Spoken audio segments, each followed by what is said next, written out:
शिवं शिवं। नमस्कार, आप सबका हमारे चैनल श्रीमद् होम रेमेडीज़ पर स्वागत है। इस वीडियो में हम आपको बताएंगे कि लक्ष्मण एक दफ़ा सुग्रीव की जान लेना क्यों चाह रहे थे और साथ में हनुमान जी जो थे उस अवस्था में, क्योंकि इनके स्वभाव के विपरीत था कि किसी के सैन्य कक्ष में चले जाएं,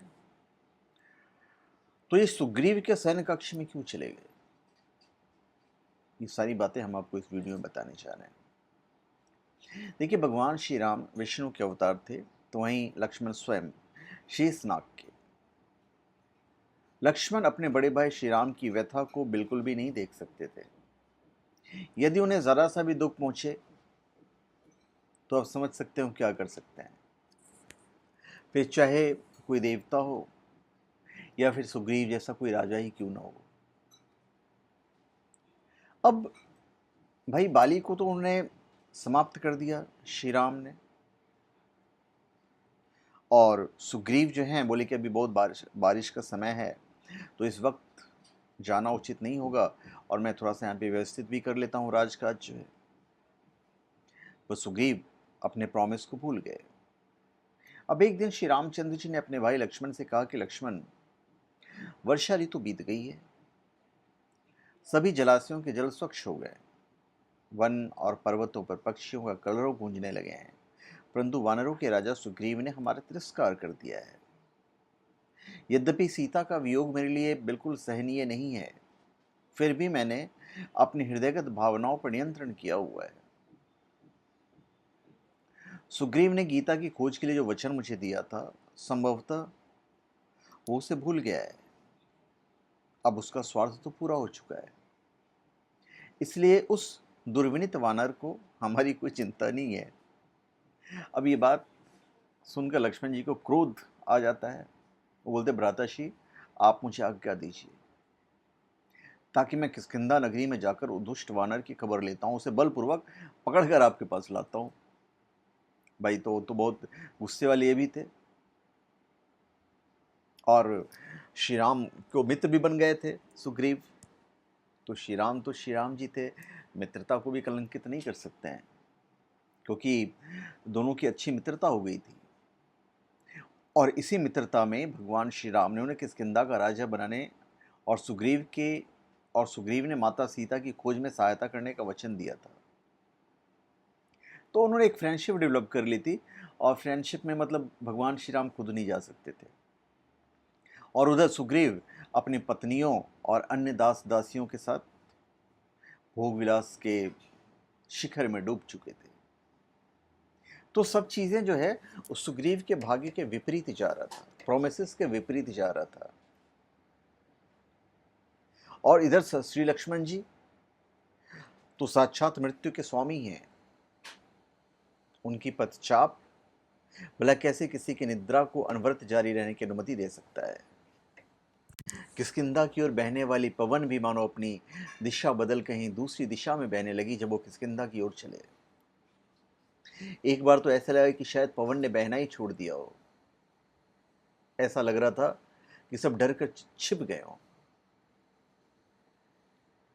सुग्रीव को लाने के पीछे भी अपार दया ही झलकती है, कारण श्री राम जी तो किसी बंधन में बंधे हैं नहीं। और ये भी हो सकता है कि अगर गुस्सा आ जाए तो उस तरह सुग्रीव का भी वध कर डालते, तो फिर वो मर्यादा पुरुषोत्तम नहीं रहते। तो फिर इसीलिए लक्ष्मण जी गए थे वहां पे। अब यहाँ पे हनुमान जी चिंतित हो जाते हैं कि भाई लक्ष्मण जी से तो बचाना बड़ा मुश्किल है, और सुग्रीव उनके मित्र भी थे। उधर चारों तरफ भगदड़ मच गई कि भाई लक्ष्मण जी आ रहे हैं, कहीं पूरी पूरी किष्किंधा को ही समाप्त नहीं कर दें। और श्री लक्ष्मण जी का ऐसा रौद्र रूप देखकर स्वयं महाकाल भगवान शंकर भी अपने कैलाश पर सीमित रह गए। सब और त्राही माम होना शुरू हो गया। हर ओर बस एक ही विनती सुनाई दे रहा था कि हे विधाता, बस आज बचा लो, फिर तो हम स्वयं ही किष्किंधा नगरी को त्याग देंगे। ये वहाँ की हालत हो गई।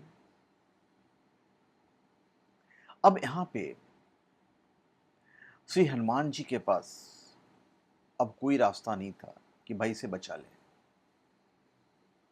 तो श्री हनुमान जी तो त्रिकालदृष्टा हैं।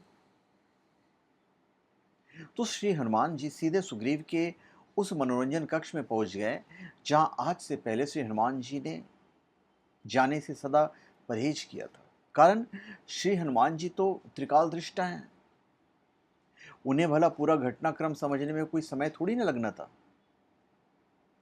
और सुग्रीव के जीवन की यही सबसे बड़ी उपलब्धि है कि सुग्रीव भले उच्च कोटि का विषय भी क्यों न था, लेकिन तब भी उसने कभी भी श्री हनुमान जी का प्रतिकार नहीं किया। मन हो अथवा ना हो, सुग्रीव श्री हनुमान जी की सीख तो मान ही लेता था। उसको इतना तो पता ही था कि श्री हनुमान जी एक पूर्ण संत हैं और संत के वचनों की अवहेलना स्वप्न में भी नहीं करनी चाहिए। संत की वाणी भले ही तुमड़ी से भी कड़वी क्यों ना हो, उसे शहद मानकर ग्रहण कर लेना चाहिए। और जाने अनजाने, बेमन अथवा बलपूर्वक सुग्रीव श्री हनुमान जी का उपदेश काट ही नहीं पाता था।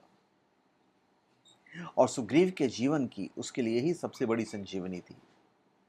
भले ही उसके जीवन के कल्याण के समस्त द्वार बंद थे, लेकिन यह एक द्वार था जहां से सुग्रीव की प्रत्येक व्याधि का उपचार संभव हो पाता था। अब जब हनुमान जी वहां पहुंचते हैं, बोलते तुम क्या कर रहे हो ये? तुम अपने प्रॉमिस को भूल गए हो। आपके द्वार पर साक्षात मृत्यु खड़ी है, लक्ष्मण भैया के रूप में। राजा बनने के पश्चात सुग्रीव ने माता सीता की खोज करने के लिए श्री राम की आज्ञा लेनी चाहिए, लेकिन उस वक्त उन्होंने यह कहकर मना कर दिया था कि अभी वर्षा ऋतु का समय है, इस समय नदी नाले सारे उफान पर होंगे, तो थोड़ा सा मुश्किल रहेगा जाना, और उसका उन्हें राज्य भी व्यवस्थित करना था। तो उन्होंने जो समय लिया और वो भोग विलास में डूब गए। तो ये बात हनुमान जी उनको याद दिलाते हैं कि आप अपने प्रॉमिस को पूरा नहीं करे, क्या कर रहे हैं आप? सामने वहां पे लक्ष्मण जी खड़े हैं और इधर लक्ष्मण जी किष्किंधा पहुंच गए। और एक्चुअली में हनुमान जी और जामवंत जी भी डर गए थे और उन्होंने बाली की पत्नी तारा से सहायता मांगी, क्योंकि लक्ष्मण एक स्त्री के ऊपर वार नहीं कर सकते थे वहां पे। और यहाँ पे तारा ने जाकर लक्ष्मण का क्रोध थोड़ा शांत किया। तब तक हनुमान जी और जामवंत ने सुग्रीव को सचेत किया। हनुमान जी ने उन्हें समझाया और उन्हें सब स्थिति का ज्ञान करवाया। लक्ष्मण के क्रोध के बारे में सुनकर सुग्रीव अत्यंत भयभीत हो गए और लक्ष्मण के सामने जाकर फिर उन्हें क्षमा मांगी। सुग्रीव के क्षमा मांगने और उसी समय भगवान श्री राम से मिलकर माता सीता की खोज शुरू करने का सुनकर लक्ष्मण का क्रोध थोड़ा शांत हुआ और उसके बाद उन्होंने उसे माफ किया। और यहाँ पे हनुमान जी ने माफी मांगी थी, बोले कि प्रभु, महाराज सुग्रीव ने वास्तव में निंदनीय कार्य किया है, परंतु आप क्रोधित ना हो। सुग्रीव अपना वचन जरूर निभाएंगे। तो यहाँ पे पहले भी जब हनुमान जी मिले थे तो उन्होंने कहा था लक्ष्मण जी ने कि अच्छी तरह से समझा कर लाना। और दूसरी तरफ जो राम जी थे, तो जो मित्रता प्राप्त करके भी मित्रता का निर्वाह नहीं करता, ऐसे व्यक्ति की मृत्यु हो जाने पर पशु भी उसका मांस भक्षण नहीं करते हैं। ये हमें सीख लेनी चाहिए। वही भगवान श्री राम ये कहकर भेजे थे कि उसे जाकर समझाना। तो एक्चुअली में यही कारण था कि लक्ष्मण जी उसकी प्राण लेना चाहते थे और दूसरी तरफ हनुमान जी उसके जो शयन कक्ष में चले गए, मनोरंजन कक्ष में चले गए थे, क्योंकि अपने मित्र को वो बचाना चाहते थे। और दूसरी तरफ भगवान श्री राम के भक्त तो थे ही। तो धन्यवाद, आप सबका हमारे चैनल पर स्वागत है। आप हमारे चैनल पर सब्सक्राइब करें और अपने कमेंट दीजिए। धन्यवाद।